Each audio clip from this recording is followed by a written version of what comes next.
Hello everyone, Hobbyist here. I finally made it to the other side of Naruto Shippuden. I've made it all the way to the end.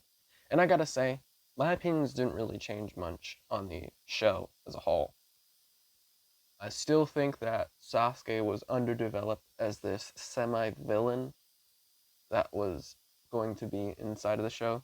Especially when you get to the very end of the 4th Great Ninja War arc, which if you ask me, when it comes to war arcs, I think that arc went on for way too long and it hit too many similar beats to where it was kind of predictable of how it would end, to where the hero loses to the villain the first time, and then after the comeback of the hero, he just wins. I was a bit underwhelmed with how Madaros went out.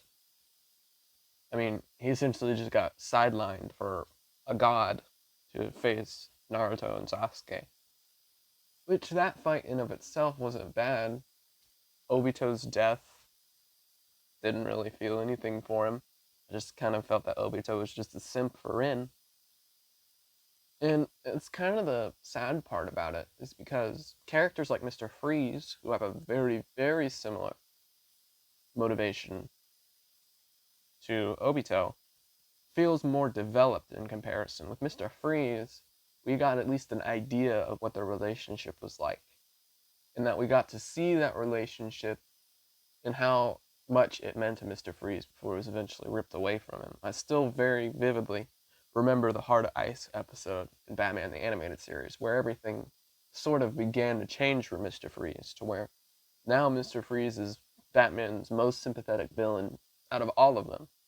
He's the one villain that I'm like, damn, why doesn't Batman just help Mr. Freeze? He only wants to save his wife. Whereas with Obito, his whole philosophy just kind of switched. And that's kind of also my other slight nitpick, is about the whole talk no jutsu thing that Naruto has going on. I love Naruto as a character. I think his best moments are his moments of passion or his moments where he is showing compassion to other people. I like that a lot.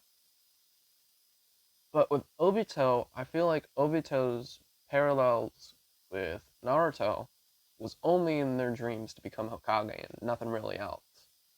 Which was an interesting attempt at an angle, but it wasn't anything that I was overly invested in.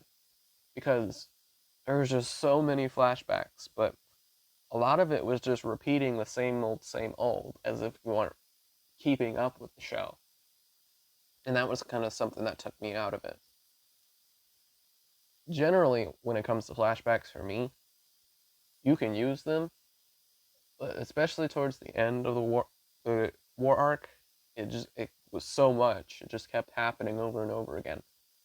And it's like I've been following these characters. I've been following Naruto and Naruto Shippuden to the point where I know most of the characters by name.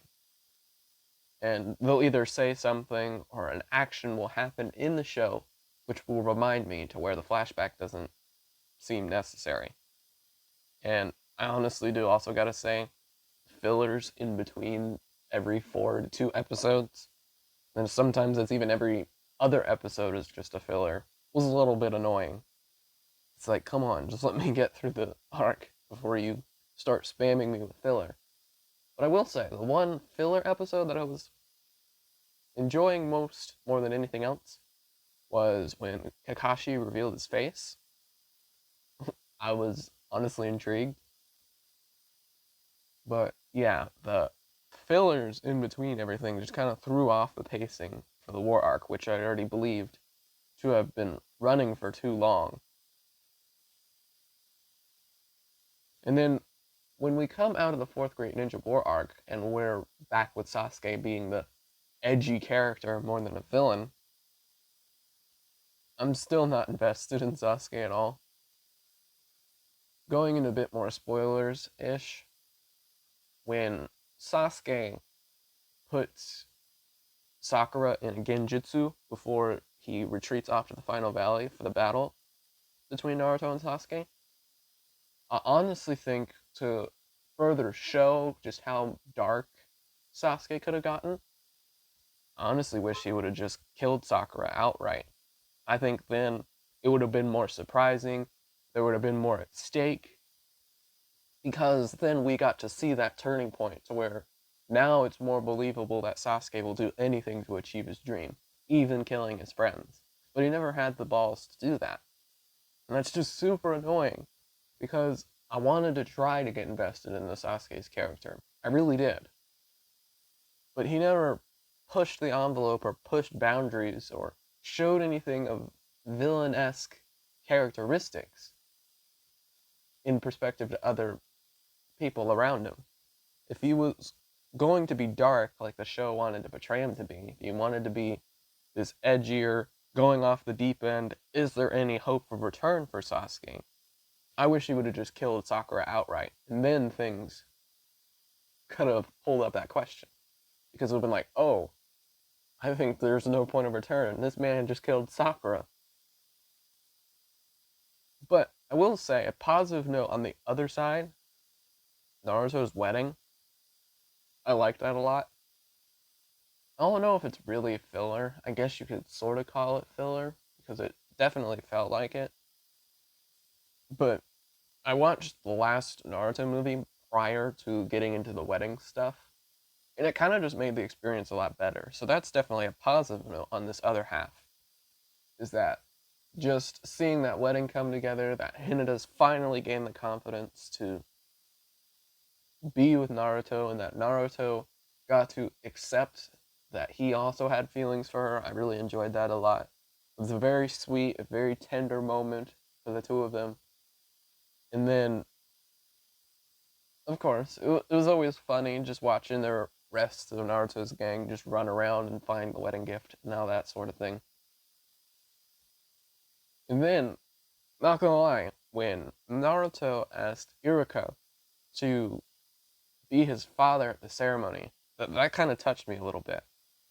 Because Iruka is literally, I don't care what you say about Iruka, Iruka's been Naruto's day one.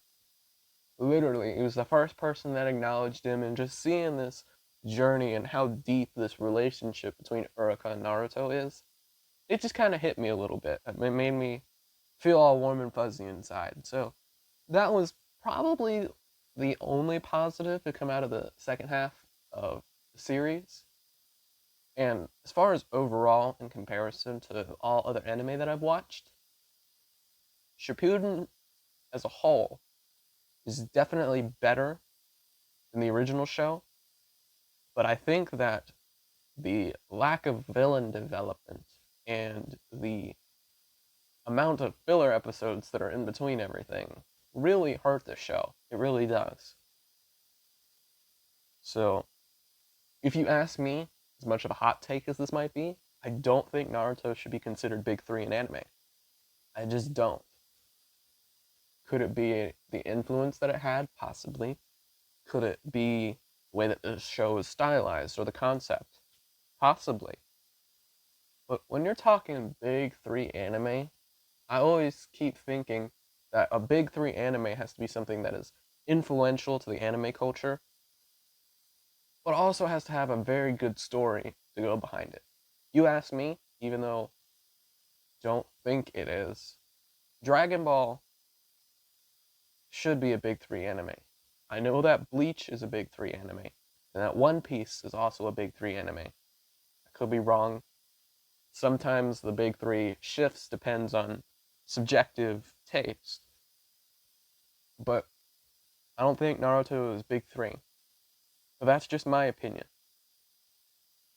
Only other question that I have for you guys is, should I move on to Boruto? Should I see what the next chapter has to have in store? Because my only anticipations for that, aside from hearing about how whiny Boruto is and how much of a brat and how unlikable he is that I kind of want to get this sort of Avatar The Last Airbender to Legends of Korra type of vibe. To where it's still the same premise, but with Korra, it's a totally different angle, it's totally revamped. But at least with Legends of Korra, it's very entertaining. I don't know. I'm a little bit skeptical of Boruto, but let me know, guys.